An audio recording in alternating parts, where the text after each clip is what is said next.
So I want to talk about frustration with living in Mexico, because yesterday was kind of frustrating. So I'm a pretty positive guy, and normally I kind of like roll with the punches. My Spanish isn't very good, but for the most part it gets me by. I feel like culturally I have a little bit of competence, but yesterday I just kind of hit a wall. So let me tell you what happened.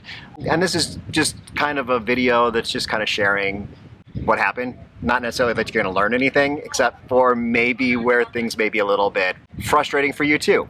So let's start out. These are the shoes that I wear to play pickleball. And they're Adidas. Clearly they're not tennis shoes, they're not pickleball shoes. And my Achilles tendons have been killing me from playing pickleball. So I said, you know what, I'm going to go get some new shoes. I looked on Amazon, that's where people suggested I get shoes, and they were going to take like 10 days to get here, and I was like, you know what, I want some shoes now. So I'm going to go and get some shoes locally. And I guess maybe this isn't a thing that gringos do a lot, because the places that I went, they weren't used to working with gringos, and yeah, let's talk more about that. So I started out by going to the mall, and went to Liverpool, which is just kind of like a Macy's or so back in the United States, big department store. And I went in and I was looking around trying to find tennis shoes. And they had a lot of athletic shoes. They were kind of marked as like, there was correr, so like running or basketball. And so I was just looking around, I couldn't find anything that said tennis. And I asked the woman behind the counter, so they're pretty laissez-faire in terms of coming out to ask the customer if they need help or whatnot. So I said, I'm looking for tennis shoes. And so she's like, oh, come on over here, and showed me two shoes. And I was like, okay, those are the tennis shoes. They were over $100 US. And I was like, well, I'm going to try and just go to another store, maybe a smaller store. Maybe the folks would be more helpful and more, just like kind of oriented towards like really getting in there and helping me find what I needed. So I went to another store in the mall, and this was a shoe store. And once again, no one kind of came out to help me. They were kind of, hanging back. And maybe this is a cultural thing that I didn't understand. But the second cultural thing at this store is none of the shoes had price tags on them.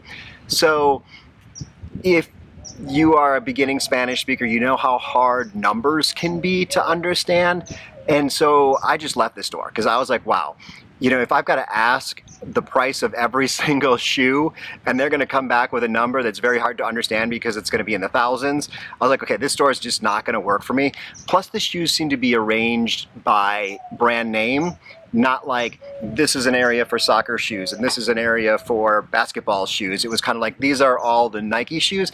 It felt more like a store for people who are brand loyal or are looking to get shoes to be cool. So to have the cool shoe, not necessarily something, for me, 50 years old, my ankles hurt, I want to get something that's protecting my ankles while I'm playing pickleball. So I want the right shoe to stay healthy. We went to another shoe store in the mall, and once again, the staff just kind of hung back, and I kind of looked around and I was like, well, this doesn't seem like there's a lot of shoes that are in the sports world here. Yeah, that one wasn't working. But I knew there was another shoe store near the Soriana if you're in La Paz. So I went there, Zapatos, which I think means socks. And it was a big store. All of the shoes were behind glass, which was interesting. But I went through and I was kind of looking, and they all had in English, they said whether they were lifestyle shoes, which I looked up online, and it said that those are kind of just your shoes that look cool, but they're not really built for anything. They had a lot of running shoes. Running shoes were quite popular. They had shoes for basketball, shoes for trail running, shoes for football or soccer, but it didn't say any labeled tennis. So I went up to the counter and asked, do you have any tennis shoes? And the woman just shook her head no. And I was like, wow, that's weird. Tennis, I mean, it's not that uncommon of a sport. But there was one more store next to it that I almost missed, and I went in there and I was like, you know what, I'm gonna get some damn shoes and this is going to work for me. So I went up to the counter, directly up to the counter, and said, I'm looking for tennis shoes. Do you have tennis shoes? And the woman there was a woman and a couple of younger guys, and they're like, yes. And then they said something in Spanish. This comes into that where I don't think they're used to working with gringos or people who don't speak Spanish well.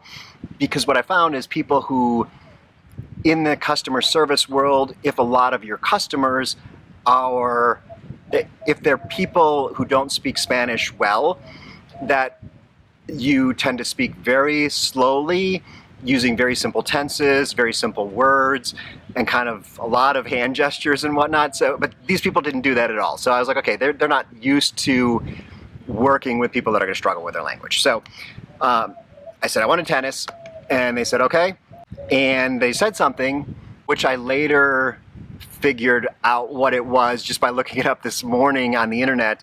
They were asking for my shoe size.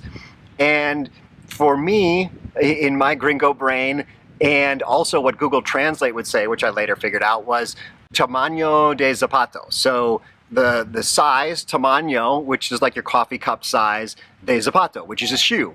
However, that's not how they refer to shoe size down here. They use other words that, if you type it in Spanish, Google will realize that you're talking about a shoe size, but if you type the individual words in, they don't really, it doesn't add up. Talla something, it'll be down on the bottom of the screen. So anyway, we kind of got, and they didn't understand when I said tamaño, because I think, you know, words that to us seem like they're the same word are not. So we kind of got, I think one of them knew a little bit of English, and he said size, and I was like, okay, we're talking about size.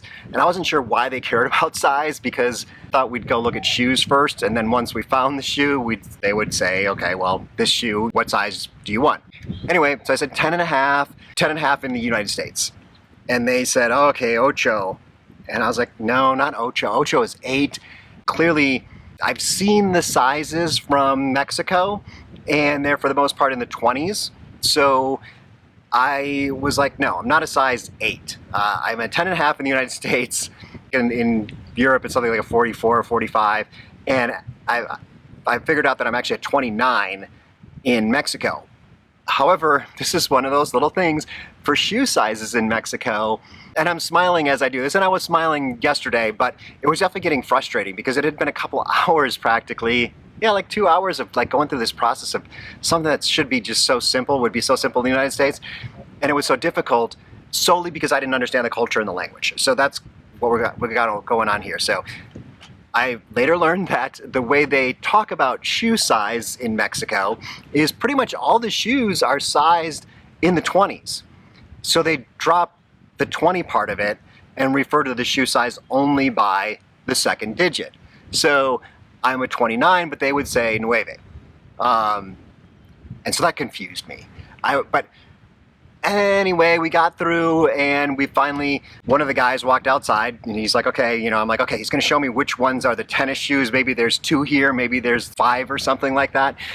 And he walked outside to where the athletic shoes were, and he's like, okay, which one do you want? And I was like, okay, I want tennis shoes. And I even did the like tennis, like I'm playing tennis.